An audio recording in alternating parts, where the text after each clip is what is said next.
Tüm Türkiye'de kış ayları itibariyle viral üst solunum yolu enfeksiyonlarında artış yaşanıyor. Enfeksiyon sonrası kişilerin yaşam kalitesini büyük ölçüde etkileyen ve haftalarca süren öksürük şikayetlerinin artışı da dikkat çekti. Günde 2 defa, 3 defa istedim. Uzmanlarsa ilaçlı tedavinin yanında vücut direncini artıran bitki çaylarını öneriyor. Kentteki aktarlarda son günlerde öksürük şikayetleri için çok sayıda vatandaşın bitki çaylarına yöneldiğini ve bu durumun ise işlerine olumlu yansıdığını belirtti. Burada. Bunları da kullanabilirsiniz.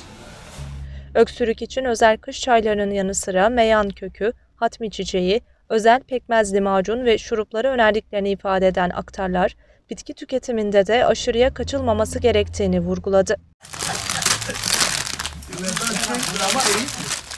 Konuya ilişkin konuşan Ebu Bekir Kaya isimli aktar, uzunca yıllardır şifalı bitkilerle ilgilenildiğini belirtti.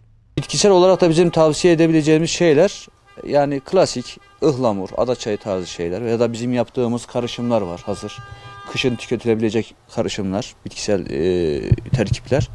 Onları tavsiye ediyoruz. En azından öksürüğü iyileştiriyor, rahatlatıyor.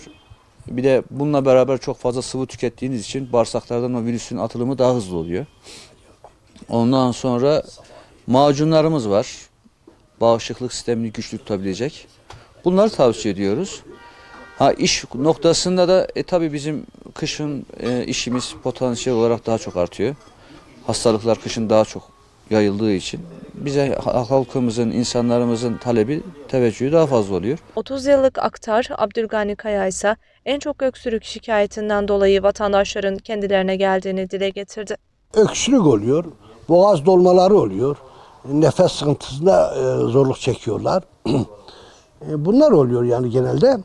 Bizde meyan kökü, kozalak macunları, şurupları, zencefilli karışım bunları öneriyoruz.